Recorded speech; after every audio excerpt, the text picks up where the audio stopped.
Take a nap, sipping on my cup, slide in the traffic, riding in traffic, waiting on the traffic. Alright, y'all, what's the word? It's your favorite face, DLace, and I am back with another reaction video. Now, I woke up and I've been seeing a lot of crazy reports that gotta do with Tee Grizzley. Now, I think Tee Grizzley's aunt or something like that passed away like a year ago or something like that, maybe even more recent. And now they're trying to say Tee Grizzley had this happen. He had this happen after getting her pregnant or something crazy. I don't know. But Tee Grizzley is getting a lot of bad press right now. I ain't gonna lie. They're trying to indict Tee Grizzley online, low key. So we're gonna see where this story stems from and how we got to this point. I heard there's evidence. There's a whole bunch of different stuff going against him right now. So we gonna see, man. The more come about this story, we gonna react to it as well. So make sure I hit that subscribe button. Make sure y'all leave a like and leave a comment on this video as well. We are trying to beat the black ball on this channel, the shadow ban. So every like and every comment will help us do that, as well as y'all subbing, man. We're on the road to 100K subs. We need that plaque. Let's get into it, man. This is crazy. Is this his aunt right here? Grizzly, one of Detroit's most popular rappers, but earlier this week, Jobina Brown was shot and killed on the city's east side. Face and think I'm playing AJB. I wish I was sitting outside with you and I was in that back with you. You know your favorite rapper when the never. Was she alive when did she die on the scene or the hospital? I don't even. I think that no. She died at the hospital. She was still alive. She was still breathing and everything. She called me. She called you while she was shot. She called me. What'd she say? I was trying to talk to her. I didn't hear what she was saying. Oh, she couldn't really form no word. If I'm Detroit's very own Tee Grizzley, I'm keeping a low profile. After this video, you might hear a lot of what ifs. Maybe a few people even saying, nowadays when these rappers get married, they in some shit. Because truth be told, as our older generation would say, what's done in the dark will come to the light. Now, a lot of folks might not remember this, but about 7 years ago, Tee Grizzley lost someone publicly referred to as his aunt. That was 7 years ago? Still up for debate, but some say it was through marriage. But what we do know is that she was tragically gunned down while riding in the Uber. And by some twist of fate, Tee Grizzley had gotten out the same car just minutes before the shots had rang out. Now, at the time, everything seemed off, but nobody had real answers. Then about 2 months later, a man allegedly tied to one of Tee Grizzley's groomsmen, a man connected to Lil Durk, someone tied to him from his same neighborhood in Chicago, Illinois, which we'll later discuss, was arrested in connection with the Booka? Booka got something to do with this? Hold on, what? Murder. Since then, the case been cold in many people's eyes. And yet, Detroit police still have an open $2,500 reward for more information. And that alone tells you 2019 was 7 years ago. But what if I told you that was just the surface? Because what I found out while digging into this court transcripts and trial updates and federal paperwork, found me get deeper. Way deeper than what people may expect. Pause. Now there, as of now, has been whispers that she might have been pregnant, allegedly, by Tee Grizzley. And that wasn't even his blood aunt. But all that is he say, she say to this point. Because still, Grizzly called her his aunt. And that's what the world ran with. Not to mention he was signed to her, which some say is a clear motive. But today, I'm bringing y'all a full breakdown. Court documents, timelines, trial updates, and theories media skipped over. Because y'all will find out later in this video that someone is currently standing trial for her murder. And based on documents I've seen, I wouldn't be shocked if the feds step in once this trial is wrapped. In this video, we're going through everything from what happened that night in the Uber to who this man really is that's facing trial, to why certain people in Grizzly's circle started going ghost once the pressure came down. We're clearing up every rumor, laying out the facts. Tee Grizzley, born Terry Sanchez Wallace Jr., is a rapper straight out of Detroit, Michigan. He came up from tough circumstances, raised on the west side. His mom boy named Sanchez? Sanchez what?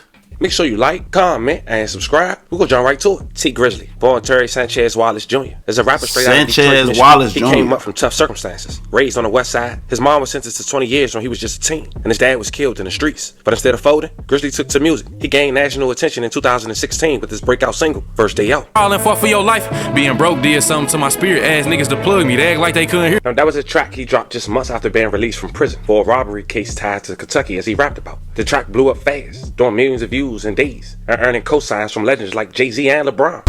Hit the roadster with the Jack Portfolio. From there, the momentum on you hear me? He dropped mixtapes, albums, and landed features with stars like Lil Durk and Meek Mill. But like most rappers, street ties, fame didn't come without a cost. The night he almost lost his life, or did he? Instead, his quote-unquote aunt did. In August of 2019, everything changed for Tee Grizzley. He was riding through Detroit in a black Chrysler 300. A little after 9 p.m. on the 3600 block, a 3-mile drive on Tuesday, when the driver exited the vehicle, shots were fired from an unknown location. That driver was allegedly Tee Grizzley going to his other aunt's house at the location of the 3600 block of the 3-mile drive. A woman who took the stand today, almost 7 years later, which we'll later talk about. The bullet stuck Jobina Brown. May she rest in peace, and love and condolences to her family. Grizzly, one of Detroit's most popular rappers, but earlier this week, Jobina Brown was shot and killed on the city's east side. Tonight, we're hearing from a local radio show host who worked with Brown. 7 Action News reporter Anu Prakash joins us live from the scene to tell us how Brown is being remembered and what police are saying. Anu. I never knew about this story. Police tell me that homicide investigators are still working on this case, still trying to figure out what led up to the shooting here on 3 Mile Road just off of Mac. Meanwhile, those who knew Brown say she was kind-hearted and a hard worker. She was a sweetheart. She was a good person. She was the type of person that would look out for you, do whatever, she could to help you. Bushman, host of The Bushman Show on 97.9 WJLB, first got to know Jabina Brown 3 years ago. He called her JB. She was the manager and aunt of Detroit rapper Tee Grizzley. She also managed Detroit rapper Sada Baby. Sources say on Tuesday night around 9:30, the 41-year-old was sitting in a Chrysler 300 with 2 other men here on 3 Mile just off of Mac. Police say as one of the men got out of the car, she was shot and killed. JB, I love you. I miss you, but I will never forget about you. Dang. You were a queen. And bro, and she's sitting in the car with 2 other men. That means, she's the only one who got, you feel me? Like, she probably was the target. And that's actually crazy. She probably was definitely the target. Did the other 2 men get shot too? You were awesome. Bushman says he's been getting calls and comments on social media from people across the country, those who've gotten to know Brown and some who are fans of Tee Grizzley. Bushman says Brown was a young woman who was committed and kind. It was like her first time managing, but she grasped the knowledge of how to manage an artist and was running with it, and he's been very successful. After hearing about her death, he shared this video of Brown in the studio with Tee Grizzley in May of 2018. She was fixing his hair, taking care of him like Bushman says she always would. I wanted to share something for people to remember her by. When you're behind the scenes, you don't always get the credit for the things that you do, and I want people to understand who she was and what she meant to Tee Grizzley, Sada. And as he continues to pay tribute to her, he just hopes the questions surrounding who took her life won't remain unanswered much longer. Just want to know why. What made you do that? What caused you? What was going on in your mind and in your life that you felt like you had to pull a gun out and pop? Now, I did reach out to Tee Grizzley's management company, but haven't heard back yet. Meanwhile, if you have any information that can help police solve this case, please call Detroit Police Homicide. Live on the city's east side. At the time, no arrest was made. Police made a flyer for $2,500 for information leading up to an arrest and JB's demise. But Tee Grizzley decided to make a track in dedication to JB. Check it out. Do you know your favorite rapper when they never let them guys get you? I would've shot him, left him dying, leaking in the street when the ran with smoke. But just 2 months after JB lost her life, the feds and the state had made an arrest. A place 4.5 hours away from each other, a little under 300 miles in Chicago, Illinois. A man that was also connected to one of Tee Grizzley's groomsmen, also on his rap label, whose name is Booka, real close to Lord Durk and OTF. Exactly. A perpetrator and Booka are from the same neighborhood. They also go by 600 in Chicago. His name was Jermaine Whedon, aka Wu-Tang. Now, when Wu-Tang was first picked up, it was an open murder, a felony firearm charge. But what a lot of people don't know is that Wu-Tang already had a serious criminal background. This wasn't no first-time offender. In fact, back on May 12, 2016. You think we didn't feel like he wasn't not a first offender? Like, more than likely he's a repeat offender. That's something you just know. He had a felony conviction for aggravated unlawful use of a weapon. Didn't even question it. He was sentenced to 1 year imprisonment. And second, on March 15, 2018, just 2 years later after that, he had a felony conviction again for unlawful possession of a weapon by a felon in Cook County, in which he was sentenced to 42 months in prison, which lets us know that Wu-Tang not supposed to be around firearms. Now, I wanted to make all that clear because he was later caught with a firearm that was illegal in Chicago, which we'll later discuss. And the feds got that case. And what they did is they dropped it for the moment because he did get found with a firearm that has did another crime across state lines. And they let him deal with the state for now. And we just wonder why. But they also did something that I want you guys to pay attention to as well. In the state case, gave this habitual offender a reasonable bond for murder. As mentioned, we wonder why. But at this point, we know this is no ordinary case, and some folks believe he was let out on purpose. Maybe even being used as bait, or even working with somebody. Either way, something is off. Now, when JB lost her life, Wu-Tang was on probation. He had a tether, and we'll later explain how that played on helping solving this case for the state and the feds. October 19, 2019, just 2 months after JB lost her life, Wu-Tang was arrested in Chicago, Illinois. It was around 12:06 p.m. when officers from Chicago Police Department were on a routine patrol when they responded to another officer report of a male and one female sitting inside of a stolen vehicle parked in the alley behind 5920. See, my thing is, even if you were the person who did this, bro, like, I feel like if you do something like that, bro, you supposed to lay low almost 4L. Or at least a long time, bro. You go do something in Michigan and then you coming back in a stolen car, like, Bro, you just looking to get caught up in something for real. South Calumet Avenue in Chicago, Illinois. The reporting officer had confirmed that the vehicle was stolen by checking the vehicle license plate in the law enforcement computer database. When responding to CPD, officers pulled into the alley. They observed a male subsequently identified as Wu-Tang, aka Jermaine Whedon, and a female standing near the stolen vehicle, a blue Nissan Versa with New York license plate. Now keep that vehicle in mind. As the responding officers exited the patrol car and approached Wu-Tang, he fled from officers on foot. After a brief foot chase, the officers apprehended Wu-Tang and placed him in handcuffs. As Wu-Tang physically resisted the officers when placed against the police car, a Glock 23 40 cal semi-automatic handgun bearing serial number PAZ-363 fell out of Wu-Tang's left pants leg. The handgun was loaded with 12 rounds of ammunition with the head stamp marking CA-40 S&W. During the subsequent search of the stolen blue Nissan, CPD officers recovered an extended magazine from the passenger side door. Now fam, would you believe this man had the same firearm and same stolen vehicle during the night that JB lost her life? Well, it's true. When it came to the rental, the car was a her rental car. But you see, he probably feeling like, I'm in Chicago, I'm good. I did this 4 hours away in Michigan. I'm in Chicago round, and then I'm straight. But no, that is but no. Like, I understand the thought process, but that should not be your thought process. Because as you can see, you can still get caught up in anything. That had been set to be returned to Hearst on August 24, 2019. Hearst filed a stolen police report in September of 2019. The following year, February of 2020, DPD received notification from the MSP lab where they test the firearms, the ballistics. They confirmed that that firearm that Wu-Tang was caught with in Chicago was the same firearm used to take the life of JB. May she rest in peace. No, at this point, fam, I know a lot going through your head, but at least for the moment, a lot gets arrested. A lot on bro. Police, at least the feds stepped in, but they was already in. But they gave him one count of a firearm taken in from state lines, and they ended up dismissing that case in 2021, letting him take on the challenge for the state for now. And after being arrested for over 5 years, the state gave him a $75,000 10% cash bond on the tether, in which he paid. But that was crazy, because as mentioned, he was arrested for all that time, and his trial was coming up. But the world didn't know. Now, Wu-Tang will only be out for just 3 months before starting trial just this past Monday, July 14, 2025. And while the feds keep a close eye, and for some reason, when this case has started back up for trial, they released a $2,500 reward again, as if the guy they caught with all this evidence isn't enough. Oh, bro, like they still trying to find who did it. Like you still offering a award. That means you're still looking. You're still trying to figure out who's out there and who did it. Bro, he got arrested, went to jail on standing trial, all that. But now it's like you feel like it's like when you put a cash bond out there, you put it there like a Facebook post too. You trying to still find whoever was responsible. You feel like you ain't find who was responsible for it yet.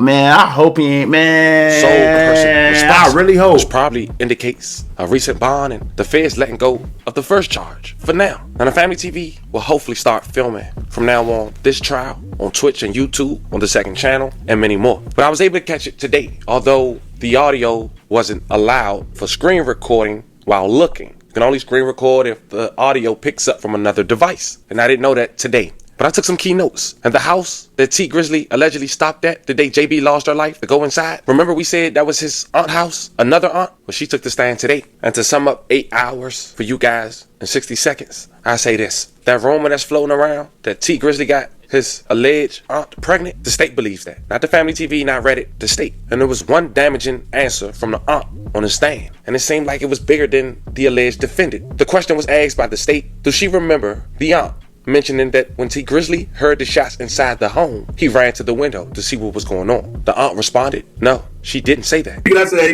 they must be tearing him up right now. Yeah. All good, man. So the night everything happened, man. Can you kind of go over that night with us? I know y'all was at the studio. I seen you on your Instagram. Yeah, so we was at the studio with Guapo and Jay Swan or whatever.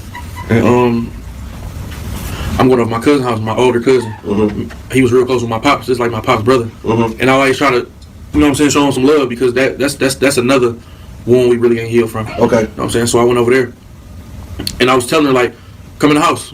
And she like, no, I don't want to go in. I'm begging her to come in the house. Mm-hmm. You know what I'm saying? Like, certain areas you just can't, you just got to move right. Right. You know what I'm saying? It ain't about where you at. I could go anywhere I want to. Right. But I got to move right. Right. You know what I'm saying? So if I'm moving right, can't nothing happen to me. So I'm telling her to come in the house. She's like, no. Because JB was kind of like funny acting about dirty houses. Okay. And stuff like that. The house wasn't even dirty, but to her, she's just a clean, real clean person. Okay. She's like, no, I don't want to go in them people's house. I don't want to sit on their furniture and all that stuff. So I'm like, all right, I'll be right back. So I'm knocking on the door. My people's taking so long to come to the door. You know what I'm saying? Mm-hmm. And they finally come to the door. As soon as I see her, as soon as I see my auntie, mm-hmm. She about to open the door, I hear a whole bunch of shots going off. You know what I'm saying? Behind you. behind me. I hear a whole bunch of shots going off. So I get down because I'm thinking they about to come to the side and start, you know what I'm saying, shooting at me, and I ain't got nothing on me at the time. My cousin ran out with a gun. I'm like, perfect. So we ran out on the street. When we ran out, my driver was gone with no cars out there. I'm like, She was in the. So what was the vehicle? She was in the car. Like she was in the car. Okay. She was in the car on the street. So my cousin ran out with the gun or whatever, and we ran out in the front to see what's going on, and to if somebody up on us, we gonna get them off us. So once we got outside, once we got in the front where they was at, my driver gone. There's no cars out here. Okay, wait. Let me ask you this. So was you had to enter the back door or something? Yeah, I was. Okay. Side door. Okay. I get you. Okay. But basically, I don't even know what's going on at this point. Okay. So we in the front, I look in the street. I don't see no glass in the street. So I'm like, oh, they straight. You know what I'm saying? That's probably some, I didn't even think this had nothing to do with us. Okay. You feel me? Right. But my cousin still came out there with a gun though. So I was cool with going out there. I'm like, I ain't see no glass in the street. I'm thinking they heard some shots and pulled off. Okay. So now I'm mad now. Like, y'all heard them shots, why would y'all leave me over here? Right. You feel me? You could at least call me and told me, like, it's too much going on over here. Come on, we gone. You think shots, first of all, I don't know. But you think shots going off and they first thing they gonna do is call you? When shots going off, just like you said, you start ducking and doing all this, they're leaving. They're doing what they gotta do to get up out of there. Call you. We'll call you when we get safe. I hope you ran too. Like, I get it, you the breadwinner and all that, but gang, I gotta live as well. I gotta live as well. Of course they didn't stay. What are you talking about? Like, call me. What happened? So basically what happened, they walked up to my door. Call me, it's crazy. You know what I'm saying? Some niggas opened my door, trying to get at me. He ended up hitting her up. Would they hit her on the body? They hit her on her side and in her arm. She didn't get hit her face and just all on her side. You feel me? How many on times? the side where her heart at? Oh yeah. Yeah, on the side where her heart at too. So that shit was fucked up. She got shot like that before a long time ago with my uncle. Okay. His car got shot up and she got hit in the exact same place, but she lived. You know what I'm saying? Because she went straight to the hospital. Okay. My uncle drove straight to the hospital as soon as it happened. But was she alive when did she die on the scene or the hospital? I don't even. I think that no. She died at the hospital. She was still alive. She was still breathing and everything. She called me. She called you while she was shot. She called me. What'd she say? I was trying to talk to her. I didn't hear what she was saying. Oh. She couldn't really form no words. You know what I'm saying? But like niggas was coming for me because they opened my door and was shooting in the car. They hit her 8 times though. And you have no idea where this came from? No, I ain't got no idea where it came from. But it ain't even matter where it came from. I felt like everybody was a suspect. I felt like everybody was a suspect. So even if a person wasn't a suspect, if I didn't like that person, it was escalated. My dislike for them was escalated times 10. Now we laid it all out. The come up, the tragedy, the arrest, the strange bond, the trial. You see just how deep the situation runs. And even though the facts are still on the table, the silence around the case speaks just as loud. You got federal interests that suddenly disappeared, and the suspect with a serious rap sheet walking free on bond. In a courtroom now, being told the victim may have been pregnant by one of Detroit's biggest rap stars. On top of that, you got a key witness, the aunt, saying Tee Grizzley didn't even react when the shots went off. To the streets, that don't sound right. To the court, it raises questions. To the fans, it's a full-blown mystery. Now, it's time for you guys to let me know how you feel in the comments. Man, I hope it ain't that. I hope it ain't. Hey, we gonna see as this case unfolds. You feel me? We still gonna be over here reacting to everything. So if y'all want to tap into that, make sure y'all hit that subscribe button. Make sure y'all leave a like and comment on this video. What y'all think going on? What do y'all? I want to know how y'all feeling. Let me know in the comments what y'all feeling. I'll respond to some of y'all comments in the comment section, man. But I hope it ain't what they saying it is, man. I'm a fuck with.